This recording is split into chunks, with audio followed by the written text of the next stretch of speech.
right, welcome back in. Just another football show. All right. I'm gonna keep doing it as long as you pause. Hey, man, it's fine. I got no problem with it.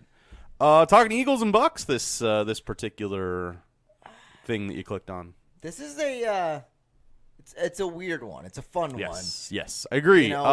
Philly sort of locked that spot in before a lot of people thought that maybe they should. I mean, Ryan's not here with us. Spoiler alert for this preview, and I mean he had the Eagles finishing last in the division.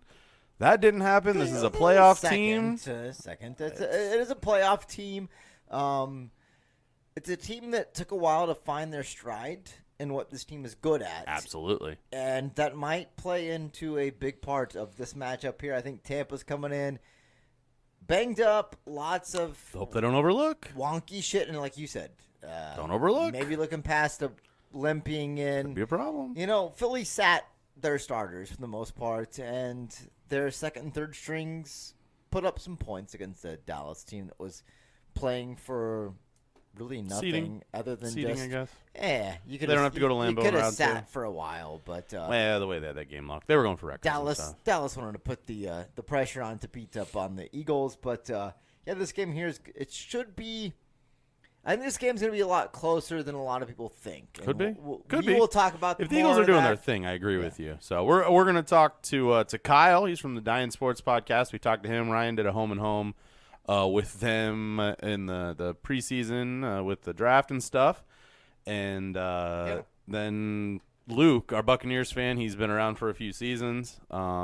Maybe Luke's a lucky. Could be factor. For I said it about Frenchie, and it didn't work out too well for the Chiefs last year. So we'll see. We'll see how these guys are feeling. Let's just. I guess we're gonna talk to Kyle first. Get the old Zoom turned on and talk to him.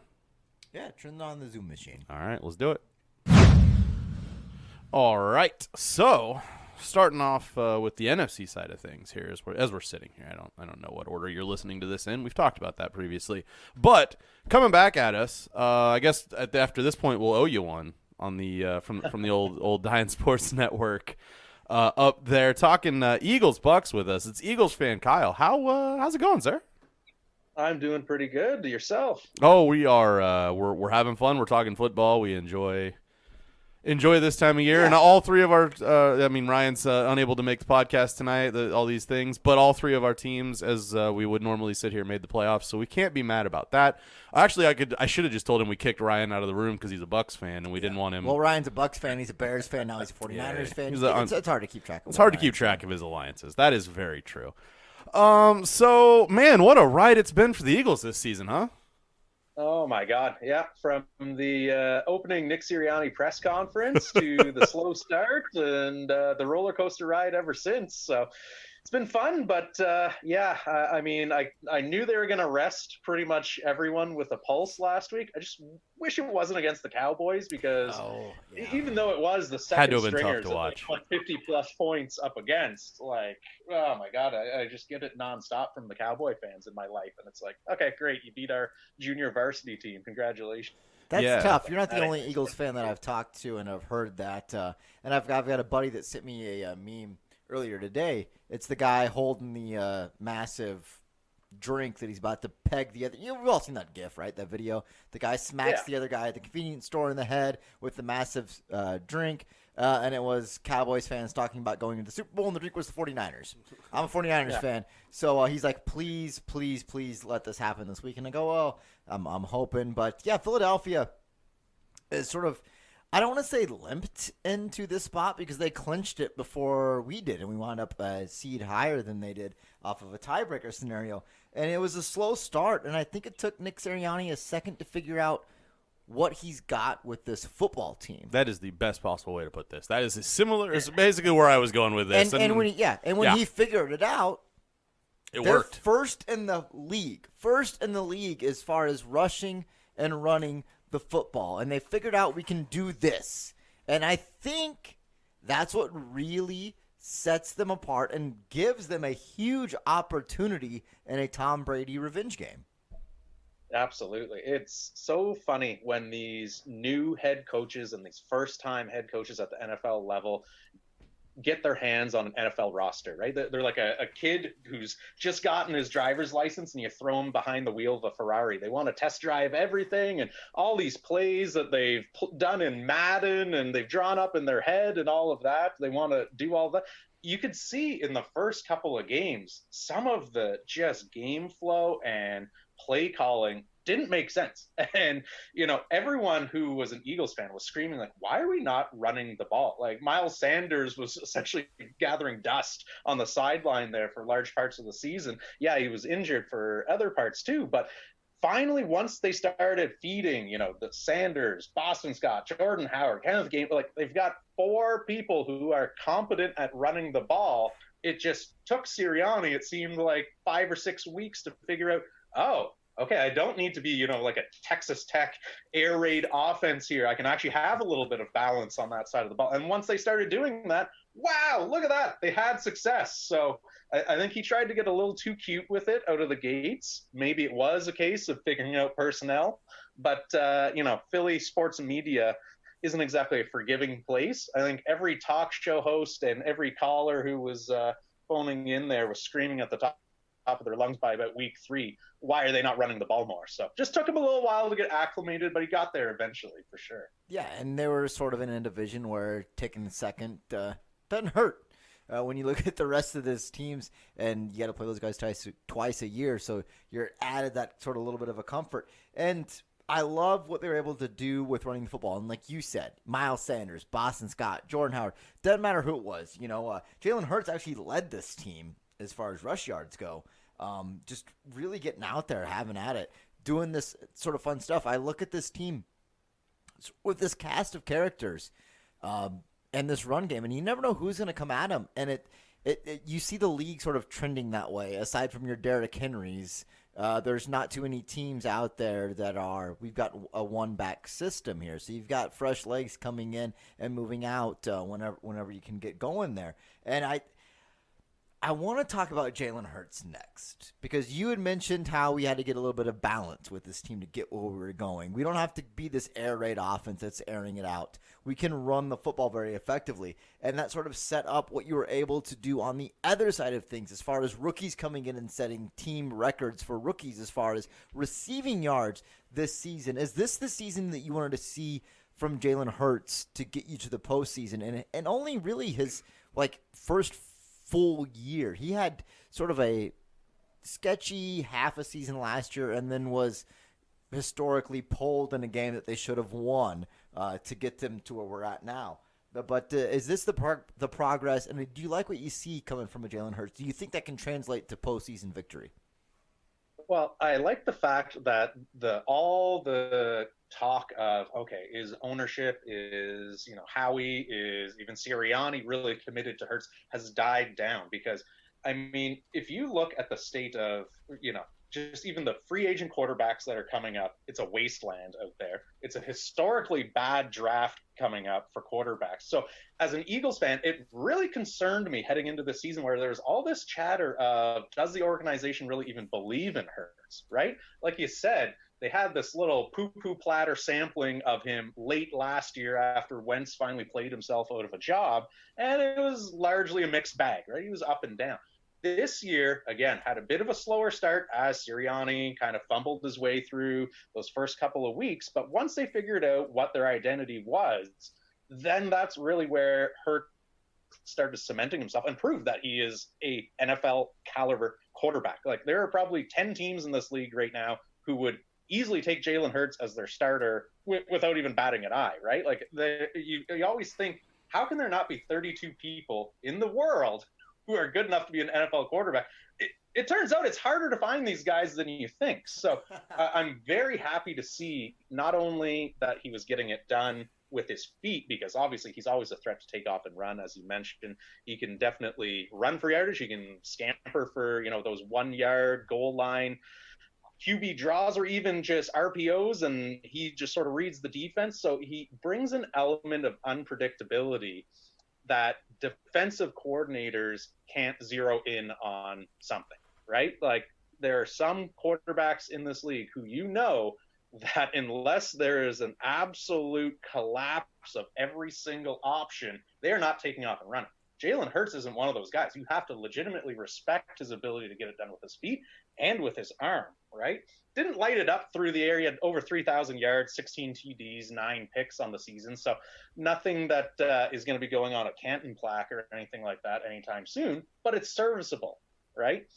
And what we've really been lacking the last couple of years too, and I'm knocking on every piece of wood that we don't need it, because the last couple of playoff appearances, we have had to use their backup quarterback. But, I mean, Gardner Minshew, the most electric human being to ever take a football Jam in the field. heart.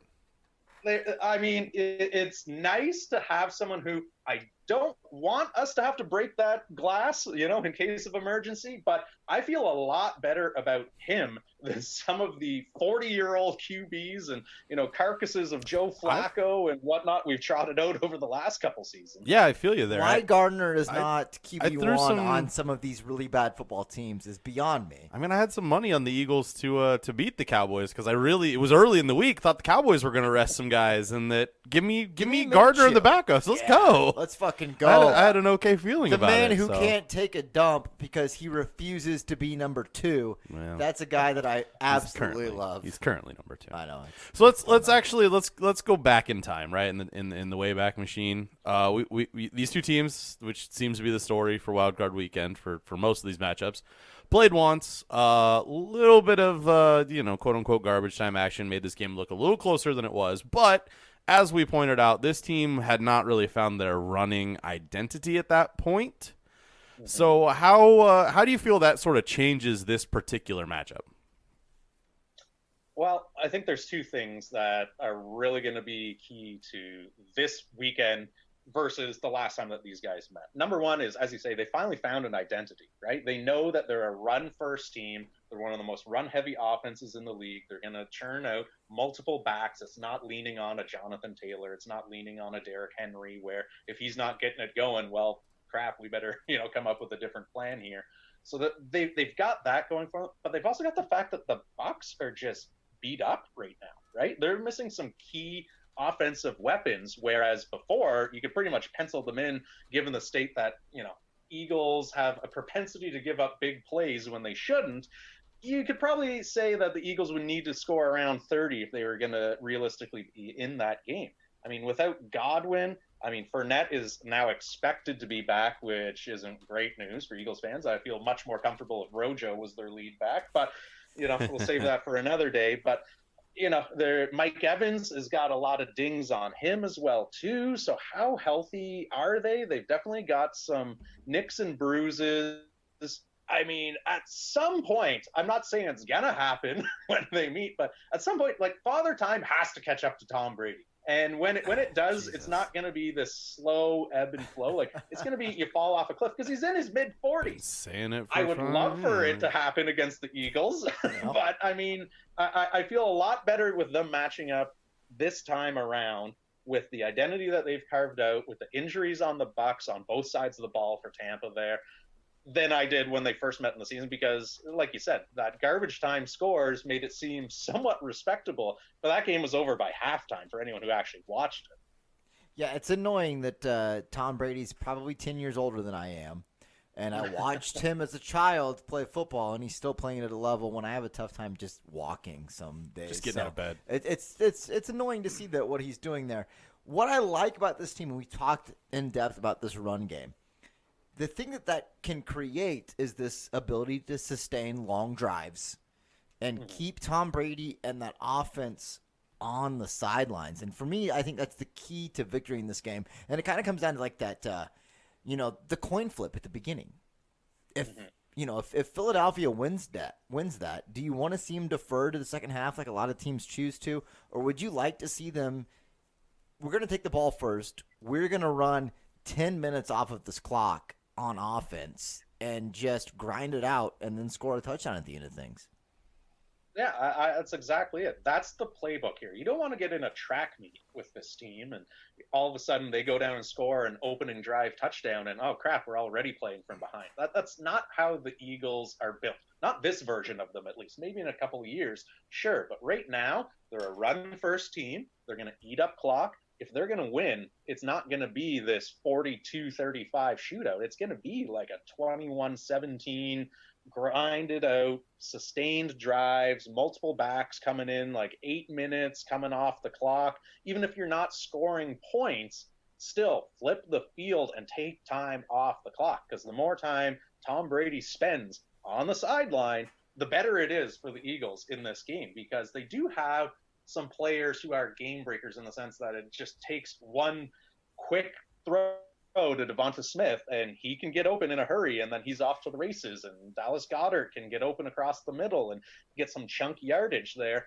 And then that coupled with a whole bunch of 4 or 5 yard runs, that's how, even if you are getting a field goal, that's gravy for you if you're an Eagles fan. Any points on the board to go up 3-0 or 7-0 right off the hop, that's playing into how you want that game to go. So I would absolutely love them to take the ball first, go down there, nice 8-9 minute drive, get a touchdown or a field goal, and really take the energy out of that stadium and the window to the Bucs' sails. I love the fact that you said even a field goal after a 9 or 10 minute drive is a victory, because that's the way I feel. Like I said, I'm a 49ers fan, and I've been there and I've seen that. You grind that sort of clock out. Even 3 points, if you don't get there, is still sort of a victory, because that's all that time that you've made Tom Brady sit and wait. Then I look at the way these two teams match up, again, looking at statistically off the season how they match up.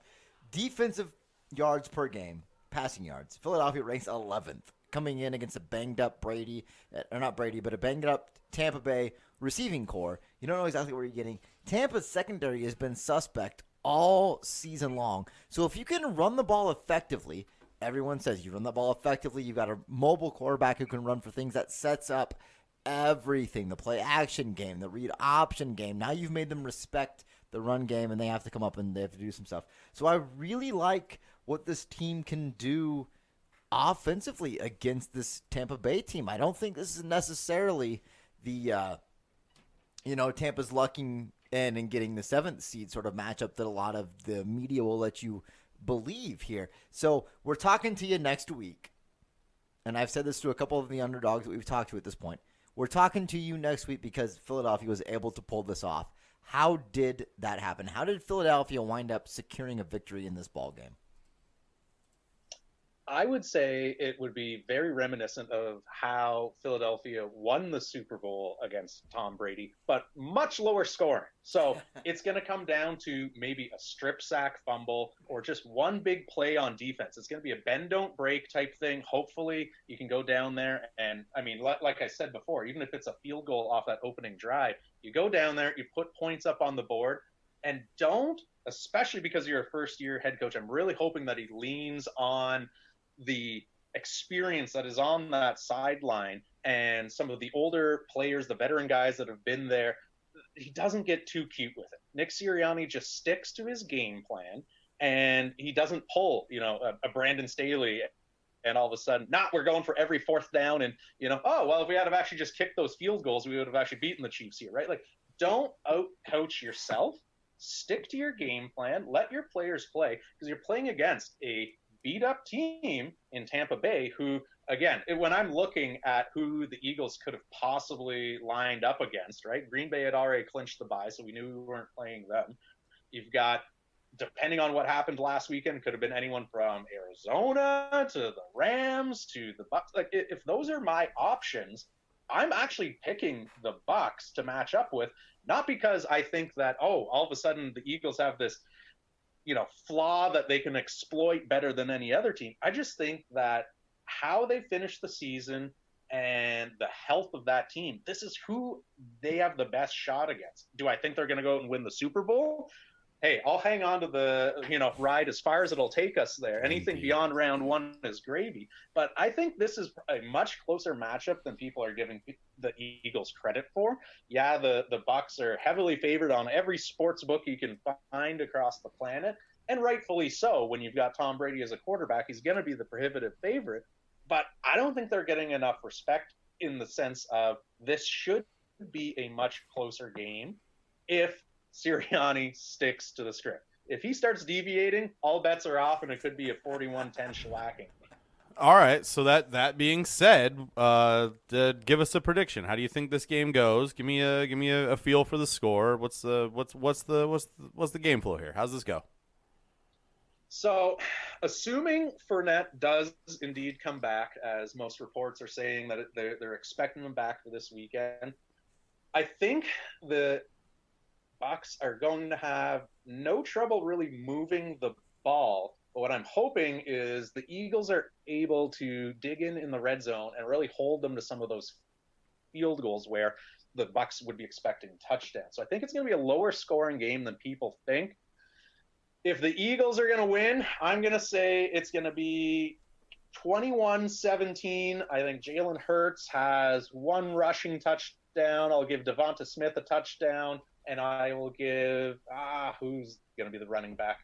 If Sanders plays, I say he finally gets the monkey off his back there, and Sanders actually gets a rushing touchdown.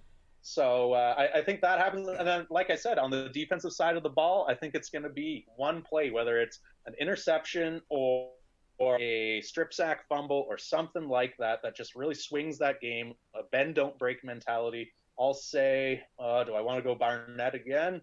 Sure. You know what? I'll say Derek Barnett relives some of his past success against Tom Brady, strip sack, and that's sort of the game sealing moment there. There you go. Yeah, love it. Get the masks out. Embrace the underdog mentality. Let's get it going, man. If there's a time, now is it. All right, Kyle. Let people know where they can find you at. I know Ryan's chomping at the bit to come back and talk draft with you guys whenever you want him. Tomorrow, if you're ready to talk draft tomorrow, he is. We have to shut him up all the time. Yeah. There you go. Well, yeah, you guys can find us. If you're looking for any of our written articles or digital content, you can go to dynespressbox.com. That's DYNES pressbox.com. We've also got 4 shows on our podcast network. All of the links in that are up on the Pressbox website, so you can check out any of the 4 shows we've got going on there. And then all of our social media handles are all the same. They're all at Dynes Sports. All right, man. Well, we appreciate the time, and I'll be honest, I hope we're talking to you next week. I do too, and hopefully Sirianni doesn't go rogue, but I'm not putting anything past anyone on this Eagle season.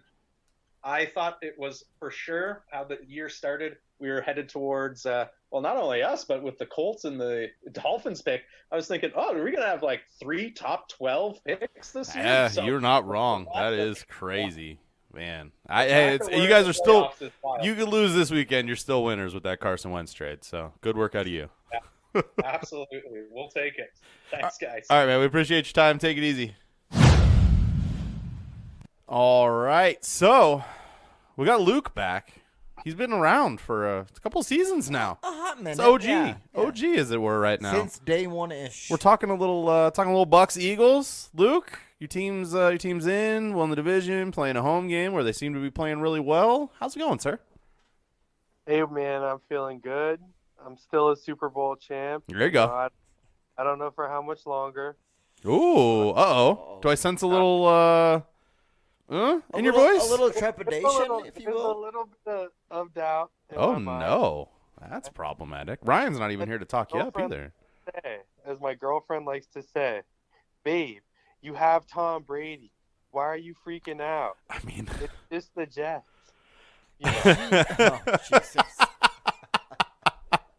Oh, you couldn't have put an NFL fan such a thing together better. That's so good. So good. And I mean, for the most part, she's right, and you know that, and you should tell her that as soon as you hang up this phone, babe.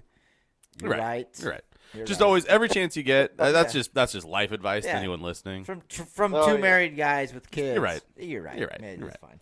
Yeah. So your Bucks here, right? Like there was a point in time in this season where I was just saying on the podcast, let's just give them the trophy, right? Like this, what are we doing? Why are we playing football week after anymore? Week, your big point was give these guys the Super Bowl. And then things have happened. This team's maybe not been gelling correctly. We've got some injuries. So how do you feel coming into this matchup with the Eagles? So I'm definitely confident because, but first of all, I got a lot of respect for the Eagles, and I got a lot of respect for Jalen Hurts especially. I've always really, really liked his game, and the fact that the Eagles were, supposed to be one of the worst teams in the league this year, and the fact that they even made the playoffs, with Jalen Hurts not even having a full rookie season last year, and then the Wentz drama, and a new coach talking about laying down the manure for the soil or whatever. I mean, I got a lot of respect for those Eagles, but we did beat them already in the year, and granted that was when the Eagles were, I think they were 2-4 at the time, and we were 5-1 at the time. But man, the injuries ever since then they've just piled up for us. It's real crazy, but like my girlfriend says, you got Tom Brady, and that keeps my feet on the ground. Yeah, now you know how every Patriots fan felt for the last 20 years is you got Brady, yeah, fuck it, you're fine. The one thing that concerns me a little bit about this game is we've seen Tampa come out and sort of hot and cold over the last few weeks, and that doesn't bother me at all. Regular season shit doesn't bother me. You hit postseason, now you're getting postseason Tom. You're getting these guys locked and loaded, ready to go. He was on a mission to get Gronk his bonus. He did that. Maybe should have tried to help AB get his a little bit more. I don't know. I'm joking. Stop. I'm joking with all of that. I'm joking with that. But one thing that I'm looking at this game and how it breaks out, and Philadelphia's ability to run the football is very good. They are first in the league as far as rush yards per game, and that to me sort of seems like a recipe to beat this Bucs team. Run the ball, draw out the clock, waste as much time, keep Brady and that offense on the sideline. How do you sort of combat that? So I think that we're going to have a very good game up front, and the run defense, especially this year, has been pretty disappointing, in my opinion. A lot of that has to do with Jason Pierre-Paul being banged up all year long. I mean, he's such a productive pass rusher that people forget how good he is against the run, and he's so good against the run. He's been in and out. But one of the big guys I'm really disappointed in is my boy Sue. I haven't heard really anything from him all year. In the past couple of years, he's just been menacing people in the middle. Him and Vita Vea they used to be unrunnable on. But this year, yeah. Sue, I've been really disappointed with him. My boy Devin White, my favorite player on the Bucs, he's had, in my opinion, a down season. Compared to last year. His season was really, really good, so it's hard to hold people to that high of a standard, especially when they're still a young player. And then Levante David, I don't know what his health is going to be going into the game. I'm just really, I am really worried. I don't want to commit more people than I need to down in the front seven. Jordan Whitehead has had I think he's had a breakout year. Not from a standpoint of production, but of people knowing who he is. So I'm really happy for him, but I don't want to have to bring him down and play, our third linebacker, because then next thing you know, Hurts is going to throw one over the top, and our DBs all year, they've been shaky, they've been hurt. I really need the front seven to step up if we're going to win this game, because the Eagles are really good running the football, especially with Jalen Hurts, because he's a tank. Yeah, that's exactly where I was going to go. You're talking about sort of this line and stopping the run game. Early in the season, we looked at this Bucs team and said, well, you kind of have to throw the ball on them. Maybe that's where the weakness is a little bit, is if you can get the ball out in the secondary. And this is a rematch of a game, I think, that was played early enough in the season that the Eagles hadn't found their identity of running the ball. We talked to our Eagles fan about this already. And now that's the team that they are, and maybe that's not a good thing for this Tampa Bay team. If the Eagles can come out, like Jam pointed out in our earlier interview, and get the ball and take 9 minutes off the clock and take a long scoring drive and keep Tom Brady and that offense off the field, is that the sort of the recipe to keeping this a close game, a winnable game for the Eagles? Yeah, I definitely think that's what they're going to try to do. But that's their strength. And, I mean, it's the playoffs, and they got They got nothing to lose. They weren't supposed to be here. They were supposed to be one of the worst teams in the league, rebuilding. Even most of the Eagles fans were saying, "Oh, we don't even like Jalen Hurts." They are not supposed to be here, and they're going to play underdog, and they're going to give the Bucs everything that they got. And all season long, I just feel like the Bucs team as a whole, with the exception of Gronk and Brady, they were not used to having the target on the back and getting everybody's 110%, no matter who it is. And a perfect example of that is the Jets game. I mean, the Jets come out, they're throwing the kitchen sink at us. We're getting The trick Jets are plays. constantly after Tom Brady. Like they're trying to get that one. Like Unless that's one not a guy Tampa Bay wants an thing. autograph. Yeah, I mean, we're getting everybody's 110%, and I don't think that the rest. I mean, the long time Bucks, I don't think they were used to that, and I think that's kind of why we're getting off to slow starts, because it's hard for us to match energy when we're not the underdog anymore. We're not the team that slept on. We're the team that everybody's given their best shot to. Not And doing it that's from the what the wild Eagles card spot. And it's got me a little worried. I'm not going to lie. But, hey, we are the 2 seed somehow. I mean, golly. You're welcome. I all- say as a 49ers Jam's a fan. Niners fan. Yeah, congratulations. Man, that Enjoy. Debo Samuel. Anyway, it's just crazy, man. But, hey, when it all comes down to it, I'm going to be nice and calm when we're on offense. I don't know how long we're going to be on offense. But when we are on offense, we got Tom Brady. Yep. And that's going to keep me happy, hopefully. And that's all that matters. For me, I talk about how the Eagles' recipe is to, sort of run the ball, do these long-gated drives, 9-10-minute drives, and just wind as much time off the clock and score touchdowns. Brady's on the other side. Brady can score in seconds. And that's the thing with this offense. Yes, they've got the banged up, you lose Chris Godwin for the playoffs. That hurts a lot. Antonio Brown and all that craziness has also gone on. But the thing is, with this team, Brady doesn't seem to give a fuck, in my mind. Nope. I look at what Brady did with New England and those receivers that he had there. Next man up. And Tampa is a better receiving core, and like you said, Casey, next man up. Remember Scotty Miller last year? Just fucking scoring touchdowns left and right? Yeah. Whatever. Brady's going to find fucking somebody open, and that's what Tom Brady does. So, like, all of this turmoil over the last couple of weeks, in your mind, is this weighing on anybody on Tampa's brains as far as going into this game and getting ready for a potential Super Bowl run?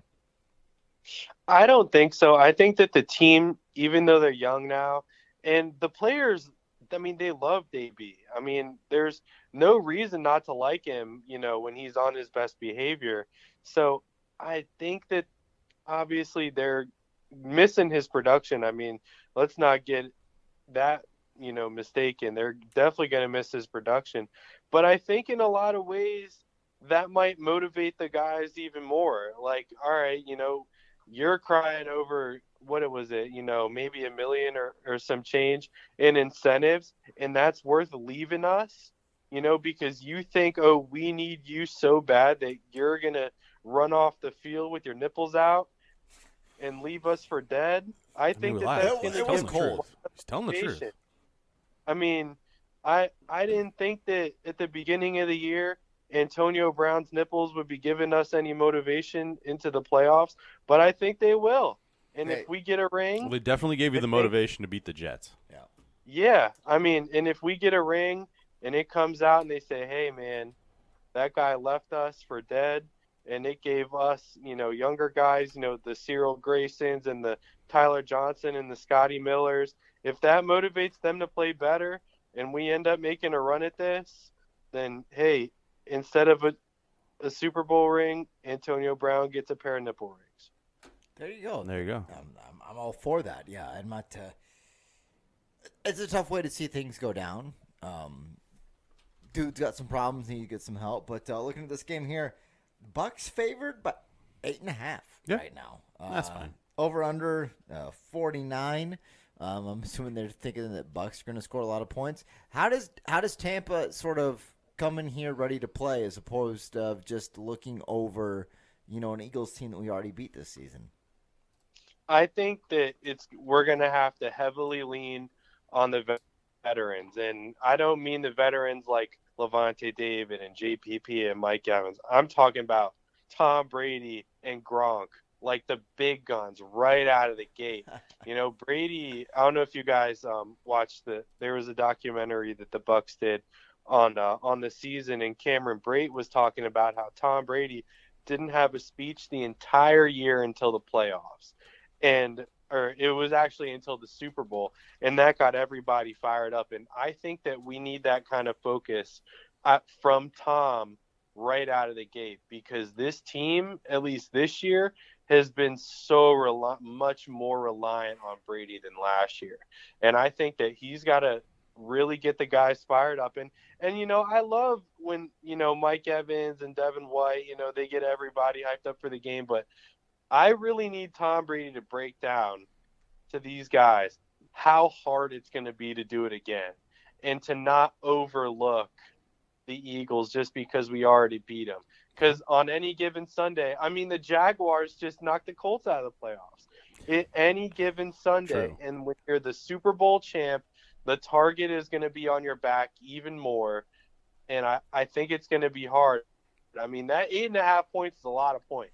That's a lot of points, but it's Tom Brady. So, hey.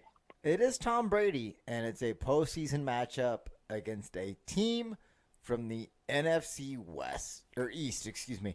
Are you at all worried about that sort of history when it comes to Brady playing teams from the East in the postseason? They knocked him off in 3 Super Bowls. Can they do it in a postseason game? I don't think that the Eagles are going to do it on Sunday. I got too much faith in Brady. I got too much faith in the rest of the team. I think we're going to get at least one win. And I'm glad that we got one. This poor guy. Poor guy, yeah. You got fucking Brady and the Super Bowl champions. Why are you so disappointed right now? Oh, he sounds like me. It's so sad. Yeah. I'm just going forward, man. I'm looking ahead. I get it. Trust me. I feel you. I need Tom Brady to talk to me. I need Tom Brady to tell everybody else what I need to hear right now. Don't look ahead. Take care of the Eagles, and then we'll move on to whoever's next, maybe the 49ers. Sometimes I just need. That'd be a fun game. Ooh, there we go. All right, Luke. You know how this works, though. So we're gonna roll to a close here. Tell me how you think this game ends up. Tell me final score. Who you got? I got Bucks winning. Come on, man. One man in sports you never bet against. That's Tom Brady.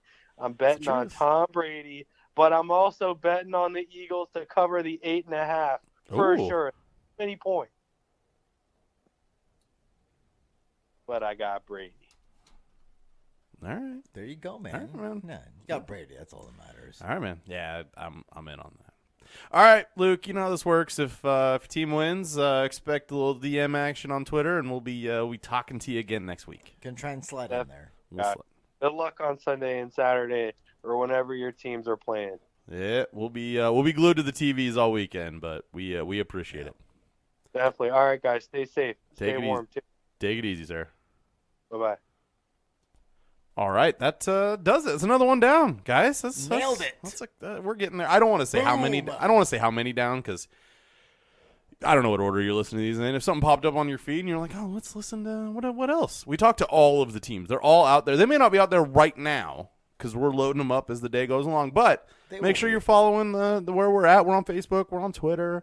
YouTube channel. Make sure you're following along. You'll get the updates, and you'll be able to listen to all of these fans talk about their team, which is it's a really fun thing to do. If you're a fan of one of these teams and you think you could do a better job, get at us. We're open to applications for next season. We're always open to applications for next season. As much as we love having the old blood on, new blood is always fun. And it helps promote the podcast. So hit the share button. Send this on to your friends if they're fans of these teams or whatever. Give them a tag. See what they think. This is such an interesting matchup. It is this weekend. I don't. I think I look at this. I look at these two teams. I don't want to put out any thoughts. We'll talk on Friday. We'll talk. We'll get our official predictions on Friday. This will be a fun one. This will be a good one. All right. So, Jam, I'm gonna downgrade you from fuckstick status since you're here. Ryan is the only one this particular episode, and maybe an episode or two more. We shall see. It's possible. But until the next episode, this has been Just Another Football Show. Bye. That's one.